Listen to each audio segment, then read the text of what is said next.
Richmond, Virginia. What was once the proud capital of the Confederacy is now a bustling metropolis, a city that illuminates the James River. Here, we find ourselves deep in the heart of Richmond, lodged between the remnants of a fledgling nation's bloody past and the immortalization of a whitewashed history, far more grandiose than many Americans would actually care to admit. And beyond all that southern splendor that's forever placed high above the glimmering streets of black and gold, you can just barely notice the single speck marring the capital's pristine magnificence: homelessness. The streets of Richmond have become the sleeping places of many people. We think we see them, but do we really? Who are these strangers? Where do they go? What happens to them?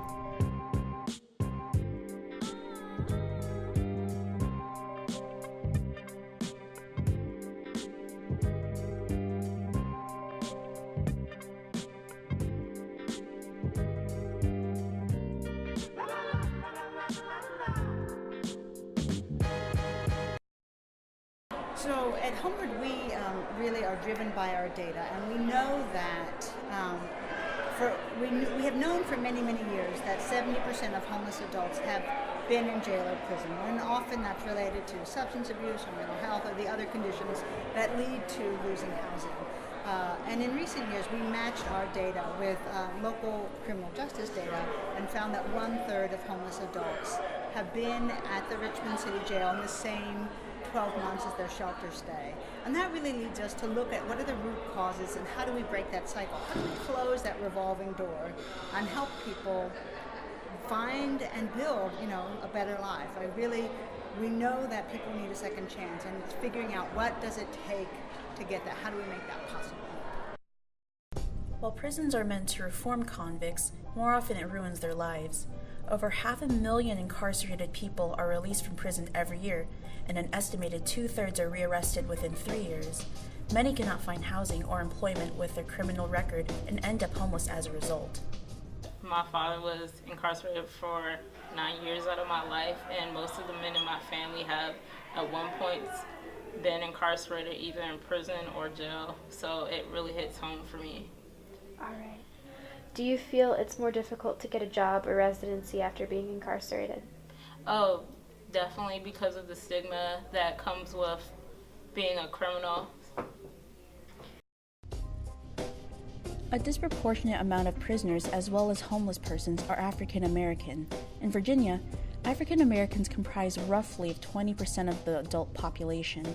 In the justice system, they comprise of 47.4% of all arrests and 60.8% of state prison inmates. For every white person incarcerated in Virginia, 6 African Americans are behind bars. Do you feel that specific groups are targeted in urban areas? Yes, I do, because unfortunately, the cops that are in urban areas are there to patrol for those specific, I'm not going to say groups, but specific reasons that the groups seem to fall into. So, yeah. And while many churches in Richmond are involved in charity work, they only find temporary solutions to a systemic problem.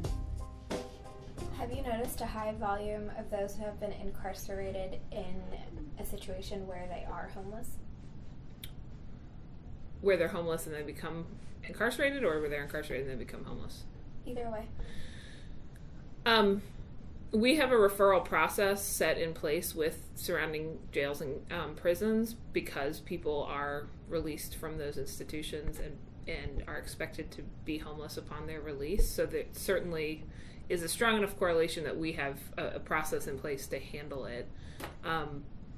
Whether people are homeless and then become incarcerated, or incarcerated and then become homeless, I don't know which came first. For a lot of people, they're in the middle of it when we see them, so they're somewhere between their homelessness and their incarceration.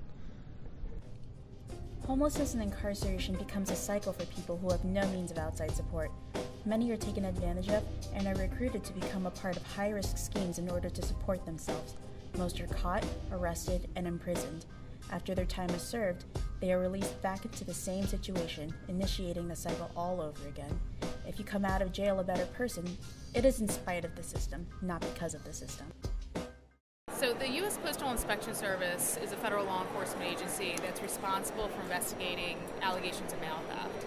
what we're finding along the I-95 corridor is something what we called Operation Homeless, where homeless people are recruited by organizers, organized gangs, to cash counterfeit business checks.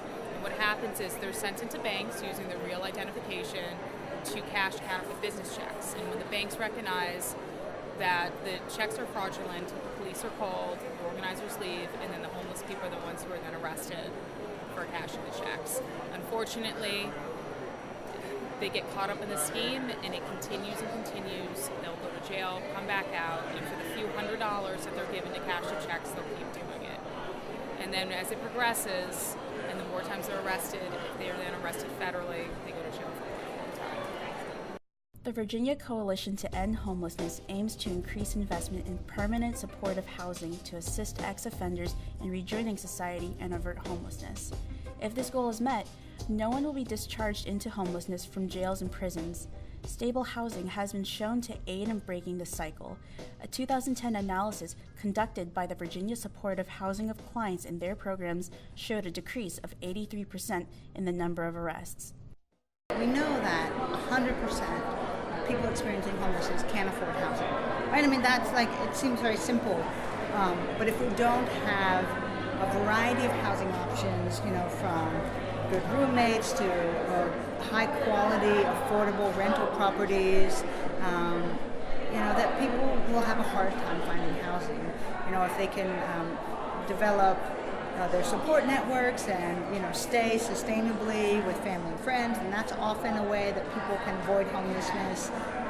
But it comes down to, do people have the either services for those persons with disabilities, or the income and employment opportunities to maintain their own housing? And really, it's those fundamental things: employment, disability-oriented services, and affordable housing.